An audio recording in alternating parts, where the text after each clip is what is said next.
Hi, everyone. This is Frank from TargetedTechTalk.com. Today's video is a special presentation. So I've got a new ebook available on my website, TargetedTechTalk.com, that covers secure computing basics. So on my website and in different presentations I've done, I've kind of talked about different security concepts, and I've tried to kind of simplify them and come up with a checklist page.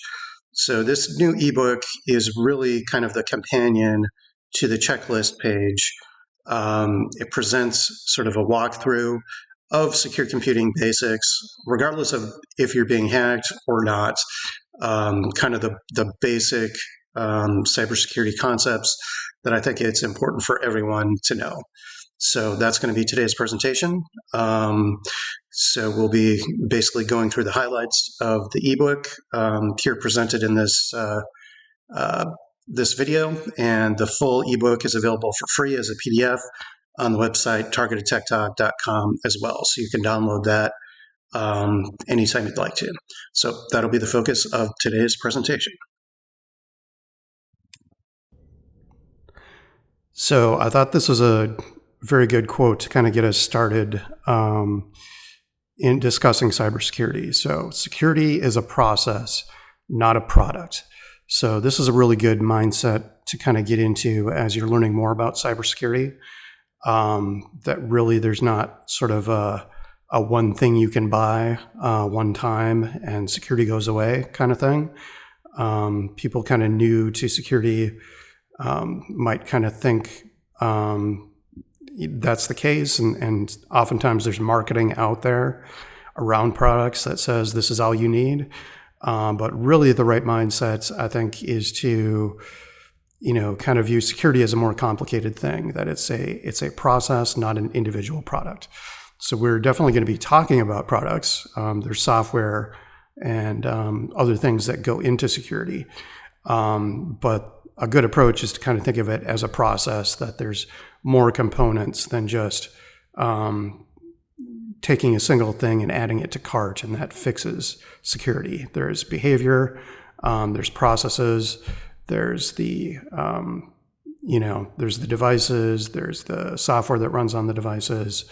So there's a lot of moving parts. So it's useful to kind of think of it as a process and not something you can kind of buy to fix it. So that's a good mindset kind of going into the presentation here. Good. This is an interesting topic to kind of take a step back on security and kind of consider the different types of security that we can have in place. So these are what is called different types of controls. So when you think about security, really it's a little more granular than just security as a big block. There's different types of security, so it's important to kind of think about the different types and how they would apply to your situation. So the first would be preventative controls. So this would be types of security that would be aimed towards keeping someone from getting into your system. So examples there would be firewall on your computer. So that's going to be a barrier against network attacks. Another example would be the use of encryption, which would protect your data from unauthorized access. So those are a couple examples of preventative controls. Detective controls is another category of security, and this would be basically finding the issue when they try to get in. So this could be perhaps before they establish persistence at their first attempt to kind of get something on your computer. So you might get things like antivirus and anti-malware. Anti-malware is kind of the modern upgraded version that might detect and block suspicious files or activity before they have a chance to run. So right as the link is being evaluated or as the connection is being made, the process there kind of detects that and goes into work to block that before anything can be installed or clicked on. So those are a couple good types of categories to think of. So if you, and we'll be talking about a couple more categories as well. So as we go through the list, it's good to understand that, do I have a good firewall? I'm done, right? Well, that's one category. A firewall and an anti-malware is a lot better than just anti-malware or just firewall. So kind of checking the boxes on the different categories is pretty important. So up next we have corrective controls. So this would be getting you back on your feet if something does occur.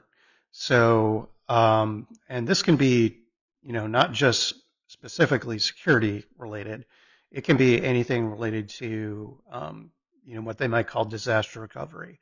So, you could have, anybody could have an electrical storm, that hits near their house and fries some of their computer components or their phone. If you don't have a backup, you that's going to make it difficult for you to get back on your feet. You're going to have to try to find your accounts. If you may have lost your passwords, if they're in the phone. So the importance of having a good external backup, regardless of if it's a cybersecurity incident that impacts you or just bad luck, having an external backup is a good example of a corrective control. So things that help get you back on your feet when something does occur. The next category would be deterrent controls. So discourage someone from even attempting. So examples of this might be, in a physical security example might be like the little warning signs that you might see that this property is under surveillance or that kind of thing. That's an example of a deterrent control. Other types of deterrent controls could be the threat of legal repercussions if they do this or leave any evidence against you. So that can be deterrent as well. So those are those are the main categories of types of security controls. So it's good to kind of think about security that really there's these different buckets. So having a good firewall is something I recommend. Having a good anti-malware program is something I recommend. But having those is not a substitute for also having backups, because you can need a backup for any number of reasons. So checking that box as well. And deterrence, that's a little more subjective, but you can we'll be providing some other examples or some things further in the presentation that might be a little better example. But you can kind of think about these different categories. So the goal would be to check off as many of these boxes as you can and recognize that having one good thing does not cover you for all things. So that's basically at a high level the types of security.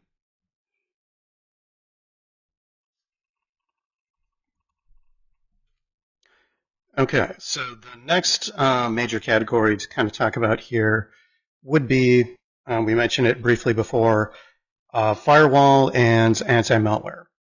So what are these? So you can, a firewall is basically kind of a software product that is going to live on your device, and its main focus is on blocking malicious network connections. So traffic that shouldn't be there, it can be inbound or outbound, but the main focus is kind of blocking connections that shouldn't be there. Often anti-malware could include firewall in some of the paid programs. Some of the free ones, firewall might be separate from the antivirus or anti-malware. So anti-malware is kind of a bigger category. It's going to do things like, depending on the specific program, it's going to do stuff like scan files. It's going to find viruses. It may detect certain behavior signatures. It can, the advanced ones are based on both known viruses or malware, as well as behavior based. So if something is maybe not a known signature, but it kind of looks fishy, a good program like Bitdefender might pick that up. So throughout the presentation here, Often I'll try to provide a free or low cost option, and then if there is paid programs, I'll kind of explain those and recommend them if that's something you're interested in looking in. I don't get paid for any referrals for anything I do. I just basically recommend some things based on my research and from using them myself. So if you're just getting started with firewall and antivirus or anti-malware, good places to start would be the out-of-the-box stuff. So on Windows, that would be the Windows Firewall and Windows Defender for antivirus. I would say that's probably not the best option, but it is a good starting option. So if you have the option to do a paid version, I would say Bitdefender, based on my research, is kind of the best in class. That would allow you to put protection on both your phone as well as your computers. So you can do Windows, Mac, or any platform, the major platforms, and then you can have it on your phone, iOS or Android as well. So usually a license, you have a certain number of devices, and then you can have any combination of those. So Windows Defender, if you're getting started, that's kind of, it's definitely better to use it than to not have any protection. So definitely, if you're getting started and you haven't bought anything yet, go with Windows Defender and Windows Firewall. On Mac, it would be XProtect. So you can look that up, and that'll be some basic firewall and anti-malware for you. So those are kind of the free options that often come with computers. Sometimes the other vendor software will be bundled in there. That is not the stuff I recommend. Generally, I would say, going back to the out of the box would be better than some of the other options that kind of get pre-installed with some PCs or computers. So that's kind of my ranking. Is if you the top pick is Bitdefender if you're looking for a paid version. Usually it's an annual license for a certain number of devices. I think it's if you don't go for one of the sales, I think at the time of this recording it will be more than $100 a year, but that'll be basically cover all your devices, so that is the best I would recommend. Kind of a runner-up, it's a bit of a second place, a little bit of a distant second place would be Malwarebytes. That's another anti-malware program. I don't think it's as good as Bitdefender generally. Where it might be useful is you could download the trial version and do a free anti-malware scan for your computer. So that would be kind of, a fair bit of the places I recommend that. So that's kind of the recommendations there for firewall and anti-malware. Up next, we'll talk a little bit about home security. You might be a little surprised that we cover some physical security topics, but if you do any kind of professional cybersecurity certifications or official training, they'll cover physical security as well. So it is important to kind of note that you can do everything right with your PC or your phone, and if somebody has access to that location, the best security in the world is not going to help you. If somebody has direct physical access, that's the level that that's very hard to protect against. So as far as the checklist, this would be one of the first things to start with. It's just kind of basic home security. I'll talk about a few things. So securing your environment, you're going to want to think about access points. So doors, windows, and garage door are kind of the big ones. So one of the things I recommend for doors would be something like is shown in the picture here. It's called a deadbolt blocker, and that is quite secure. So I'm not going to say impossible to get past. Someone can still break the door or kind of go to extreme measures, but this type of device, basically you kind of loosen up the screws on your deadbolt, slide in a plate for the top and bottom, and this kind of latch comes down, and this physically prevents the the deadbolt from moving. So even if someone has the key from the other side, or has picked the lock, this is not going anywhere because they can't turn it beyond this. And the design is also pretty resistant to people kind of putting in probes or shims and trying to snake it up and move it out of the way. It's metal and it's kind of locked down, and you can kind of see based on the design, it's hard for somebody to get to find a way to move it without kind of going through it. So without breaking the door down. So this is something I came across, something I recommend. That's a pretty good design. So you can kind of put that on. That would be a good way to secure your doors if you have this style of deadbolts on them. And it's not super expensive. I think at the time of this recording, you can find them. Just kind of search for deadbolt blocker. You can find them for like $15 a piece or something like that. So that's kind of a good option when you're kind of securing your house at night, or you can put this on all your doors. But one, when you exit where you live, you would still need to, go to the outside. So you might have deadbolt blockers on all the doors for yourself at night. You have to get out with one door, so you can't close this from the outside. So you have to leave one door unlatched and then do external security. So you might think about like a latch and padlock kind of thing on your final exterior door wherever you usually exit. And these latches here, you can leave them up or you can drop them down. So it's not, and they take just a couple minutes to install. You don't even have to take anything apart. You just loosen up the screws and kind of drop them in, and then tighten the screws back up. So that's a pretty good one. Window locks you can find. There's a couple different styles. There's full kind of bars, and then there's little clamps. So kind of check the style of window you have, but a lot of them that slide. You can use a little window lock to make sure that nobody can really kind of get in from the outside or push those up in any fashion. That'll physically prevent them from kind of moving. So that's something to take a look at. In the garage door, basically for your garage door, you're going to have, kind of an interior row and an exterior rail. And basically if you block the two, so you could use a padlock to kind of secure those. That would be a good option. You could try something like pliers as well.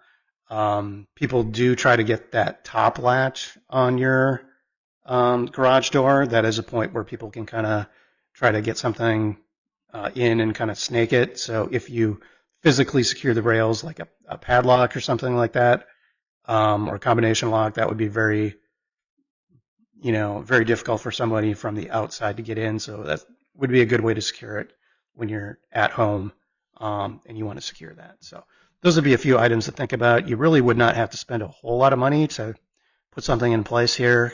Double blocker, about $15 to $20 a piece. Window locks, pretty cheap. You can get a package that covers a lot of windows, and kind of a cheap pliers or padlock. So this is kind of a good starting point for your home security. In terms of kind of electronic home security systems, I do have a few thoughts. So if you're kind of in the category where you would consider yourself a targeted individual, whistleblower, somebody like that,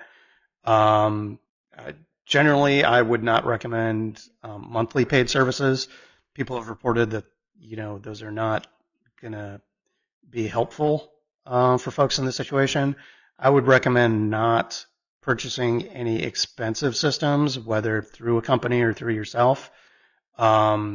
Those expensive camera systems, really, or any camera system, you should not go in with the expectation that you're going to find a lot of great evidence and this is going to protect you. People find that is not the case. I would say that wired may work slightly better than wireless, but even at that, I would not spend a lot of money on a system. Because overall that should be your expectations, that it's just not going to pick up a lot, is kind of the mindset that and I'm not aware of any magic fixes or things that you can do that would make that work a lot better.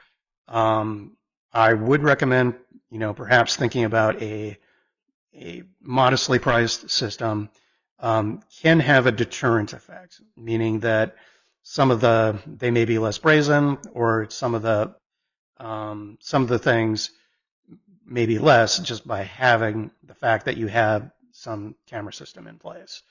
So the things that you would kind of think about in doing this is, don't think it's going to give you great evidence. Don't spend a lot of money on it, but if you have a modest system in place, you can kind of think that through, that they still cannot give you any evidence. So by not giving you evidence, they're going to have to jam that system. They're going to have to counteract it.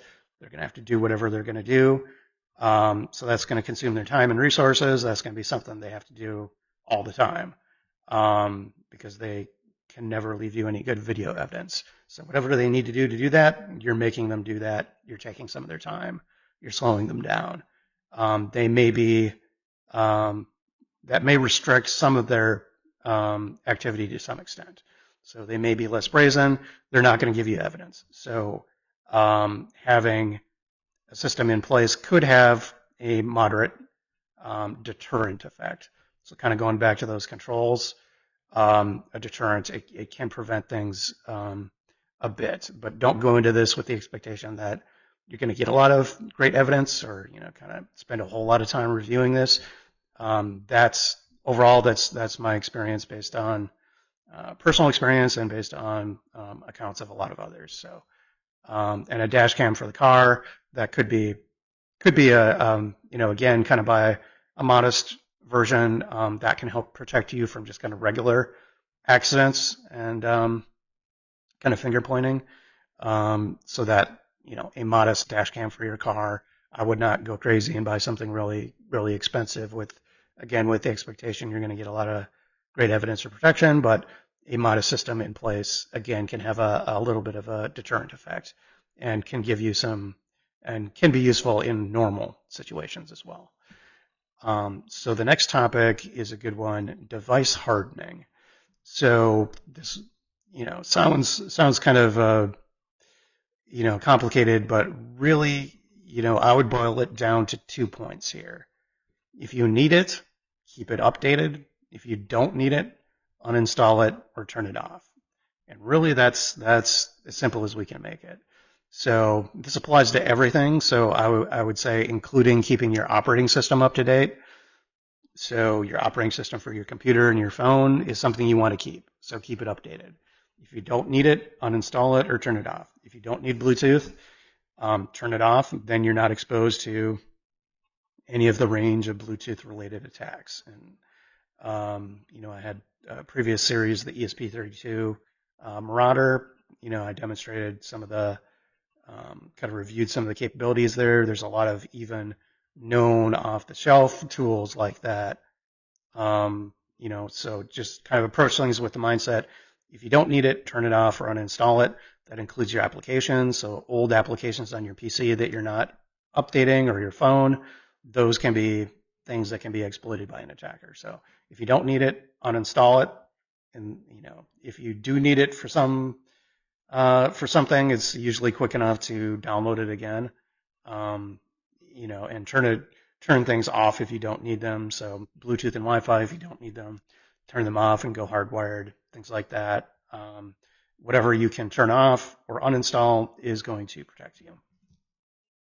And it's going to basically reduce the surface area that they can use to kind of, do different attacks on you.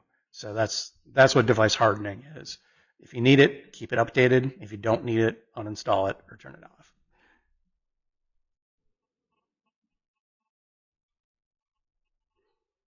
Okay, so the next topic, secure email and services.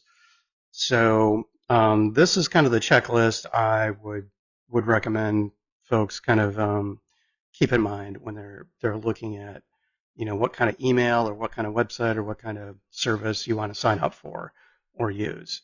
So first, you just kind of the regular things. Is it a service you're interested in?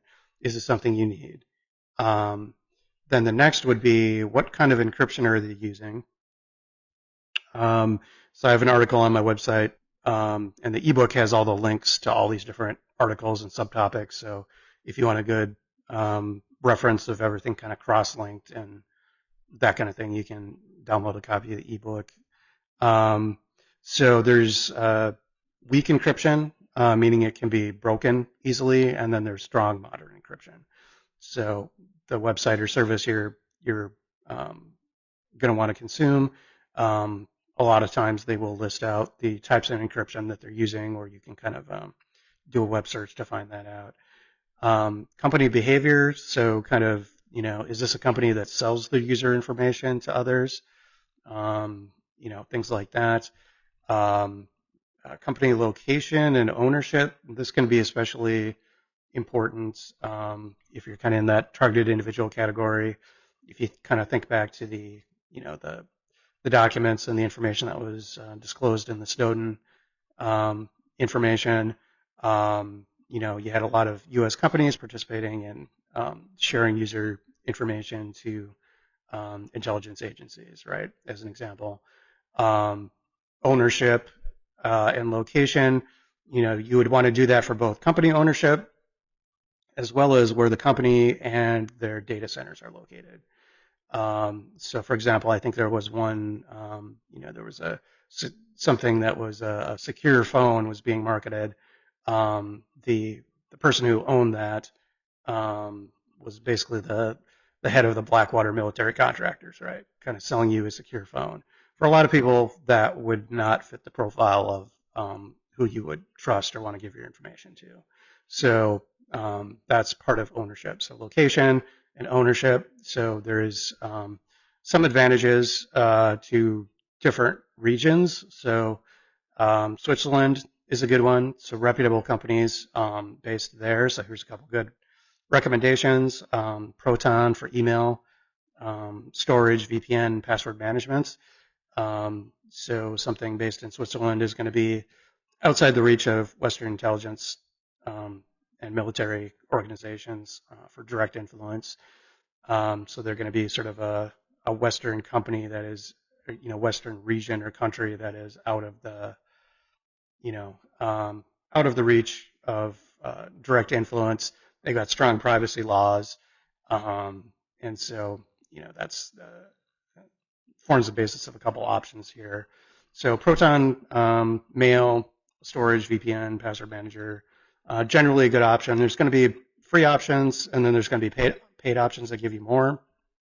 The VPN has a no logs policy, so that's definitely a good benefit. I cover that in the Tor versus VPN video previously, so you can refer back to that one if you want to know more about VPNs and some of the details there.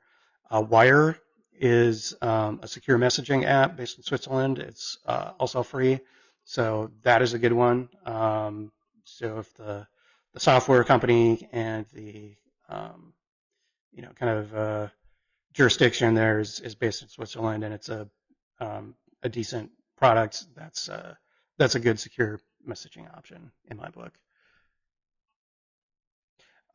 So I've got a couple other videos and resources that go into VPNs, but I'll just provide a brief recap here. What you're going to want to look for in a VPN would be full tunnel VPN. That encrypts all your traffic.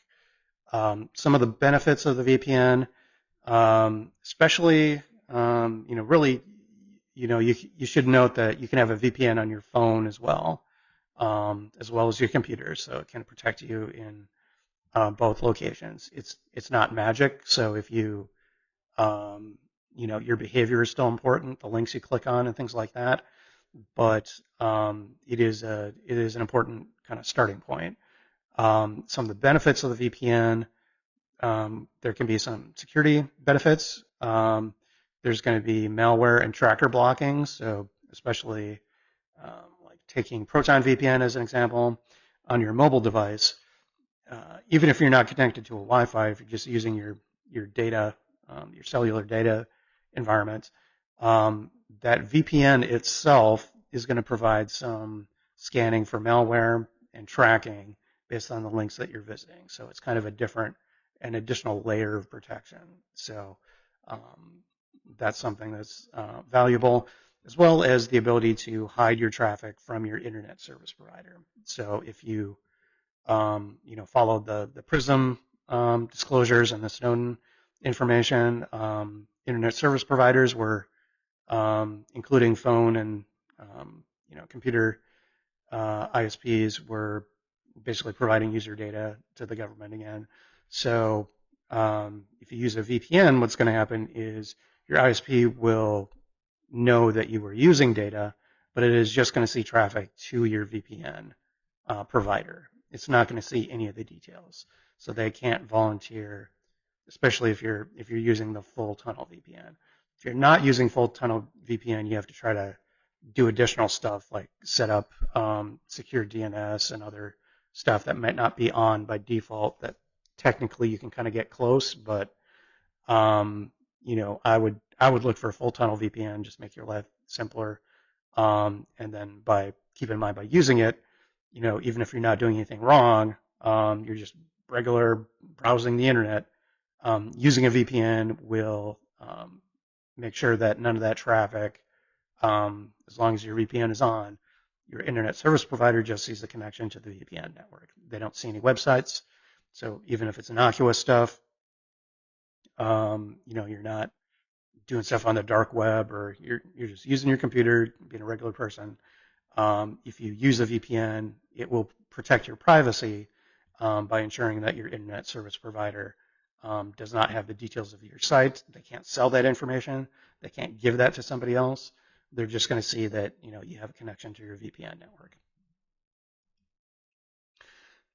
Okay, so up next, I've got affordable computing and community resources. So a lot of times people, kind of in my audience, you might be under financial pressure because of the situations that you're in.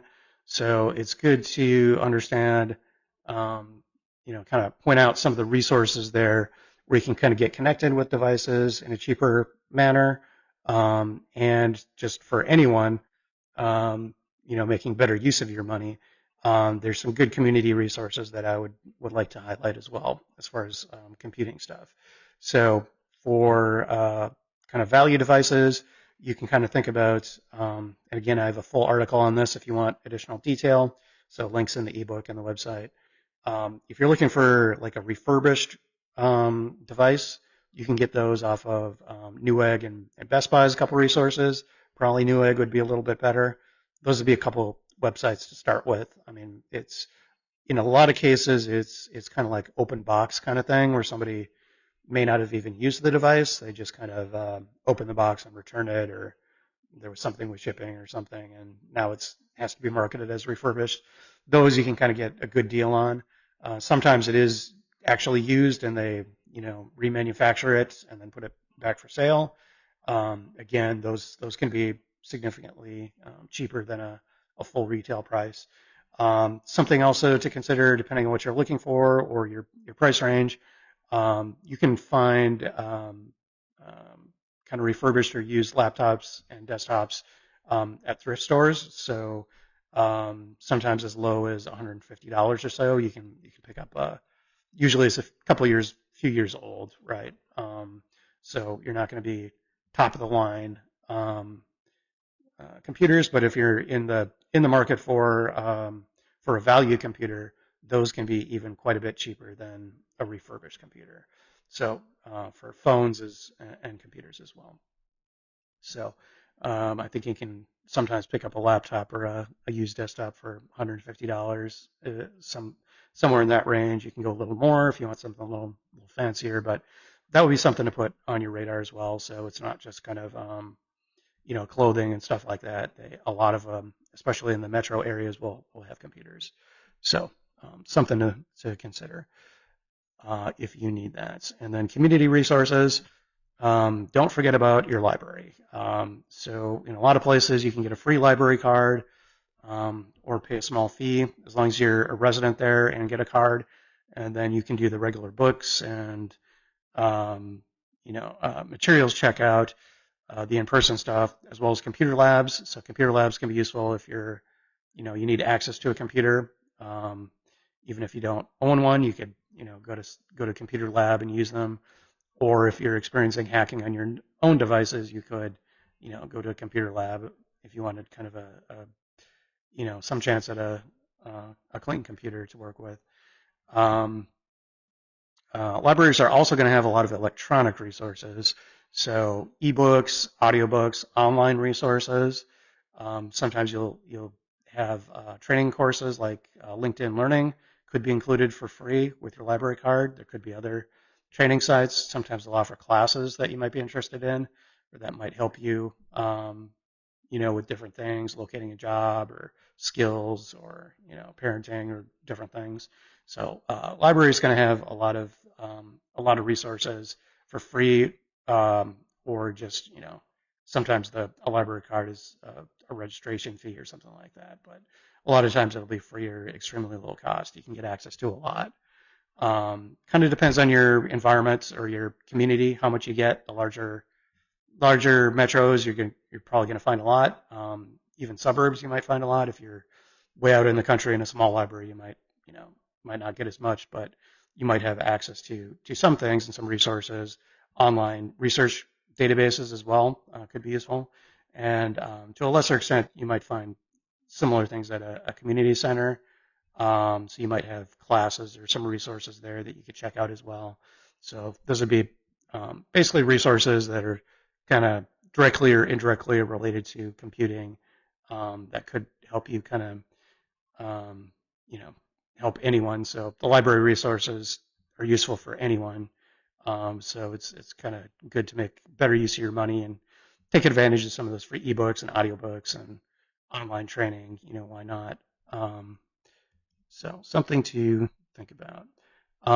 Open source software. So some people, when you're looking for kind of free programs, you might do web searches for free something, and then just it comes back with a lot of spammy or sketchy websites, and that can get you in trouble if you don't really know what you're looking for. So something that's a good approach would be to look for and utilize as much as you can open source programs. So an example of that would be LibreOffice. I've previously done a video and write up on those. That's basically a free desktop office suite. So word processor, spreadsheet, and all that kind of stuff. Presentation tool, drawing tool, and it's cross-compatible with Microsoft Office. So you can save and open files back and forth. Linux itself is open source. A program like GreenShot is kind of a program to do screen capture, so that's a good one. Sandboxy is a sandbox environment that allows you to kind of isolate programs, so that can be a good security technique. Again, that's another article. And another example of open source software would be VLC Media Player for playing movies or video files or audio files. That's an open source program. So these are all reputable, free programs. So if you do a web search for open source and then what you're looking for, a lot of times you'll find an option that is reputable and a lot safer to download than looking for kind of quote unquote free software on the web. Most of the time leads you into kind of spammy kind of malware sites. So that's another good strategy. So password manager. So a password manager is something I definitely recommend for everyone. It really comes down to the complexity of your password and the ability to have separate passwords for every site that you might go to. So a simple password could take a hacker, between minutes and hours to crack.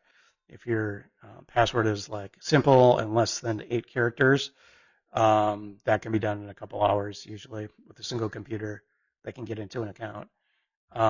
Complex passwords, so 16 characters or more with special characters, uppercase, lowercase, 16, 24, 50 characters, that can take, theoretically millions of years to crack.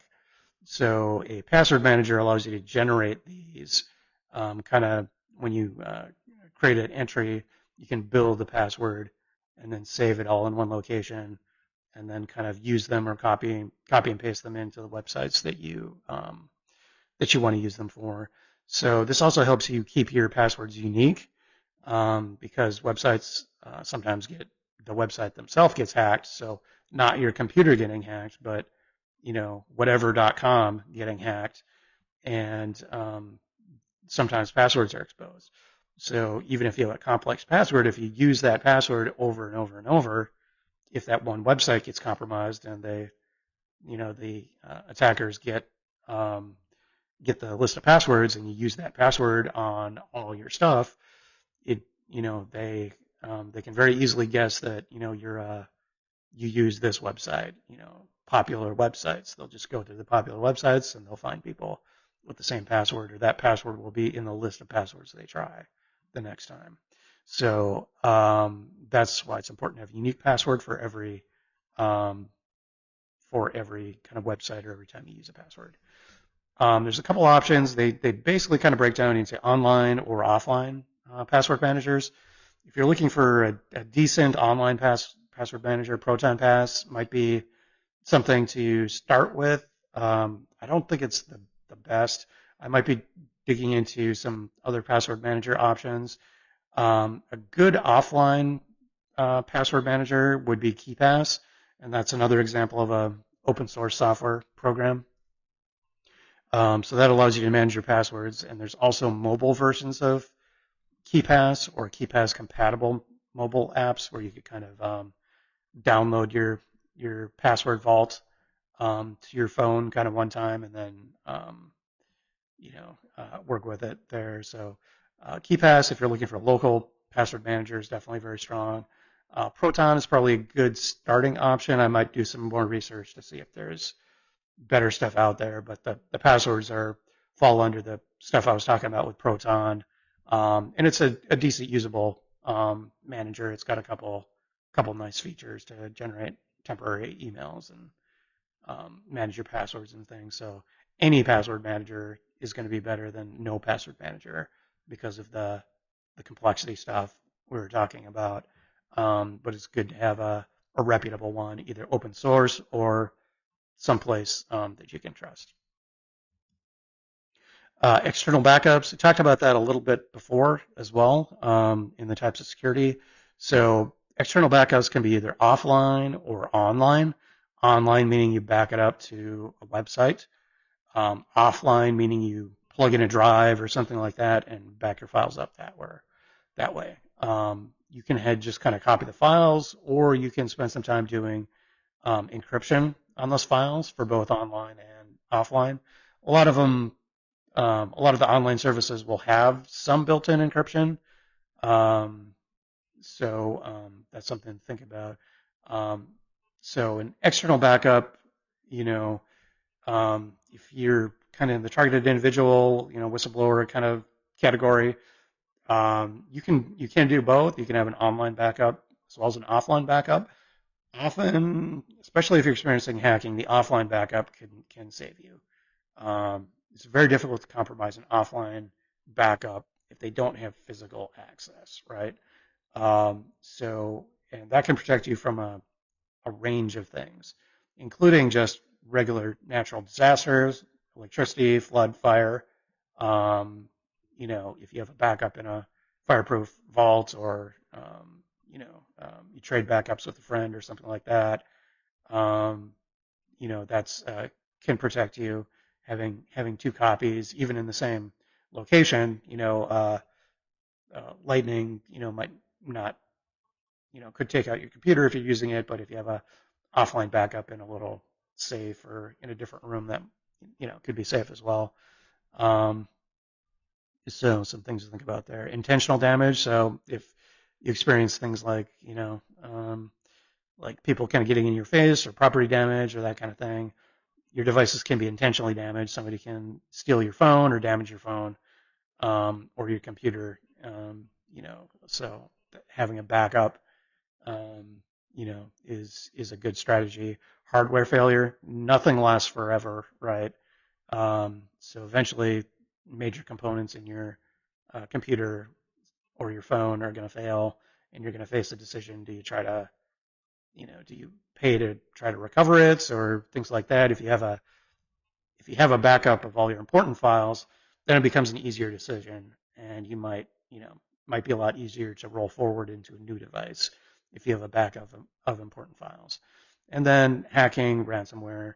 Um, so if somebody is messing with your files or your system on your computer, or from your online service, so this is where online backups might not be as helpful, if they have a way to get in.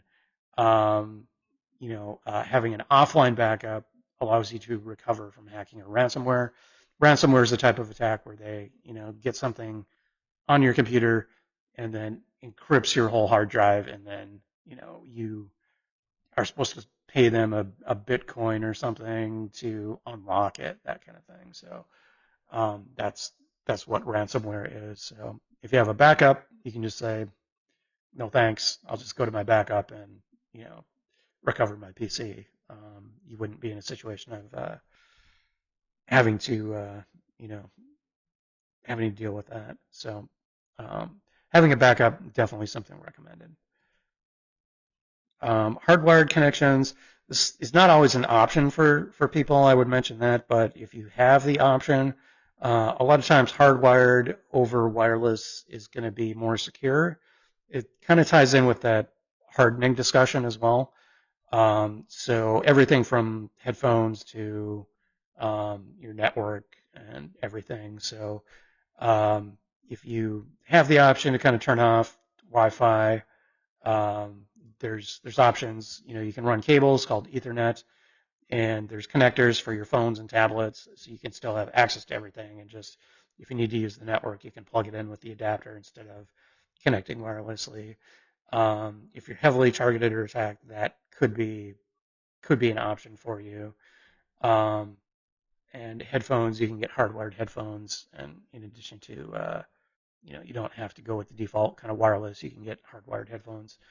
Um, I would recognize that it is becoming harder to be completely hardwired. A lot of times, new modems that you might get from an internet service provider might have Wi-Fi and Bluetooth built in and not a separate chip. So all as part of the integrated circuit, where there's no way to turn it off. That you can't desolder something out of your company provided modem and expect to get the answer back. So unless you sometimes that is the case, and that's increasingly the case in new devices. So new devices almost always have Wi-Fi and Bluetooth on and built in, not in a separate chip. So you're still at this point going to may see some older devices where you can unplug things or kind of use that. So kind of keep that in mind. You can kind of in some cases go out of your way to purchase devices without Bluetooth or internet, Bluetooth or Wi-Fi. So like an Ethernet router would be a device that doesn't have any Wi-Fi connection in it. So you can still find that, and those are used in more secure locations.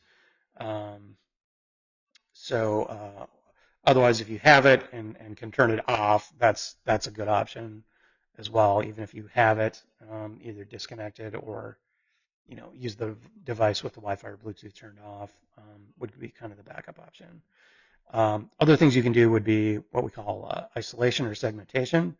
So there could be some cases where it's really inconvenient to turn off Bluetooth or Wi-Fi, in which case you can kind of think about keeping that stuff as separate as possible so you don't deal with that everywhere for all your devices.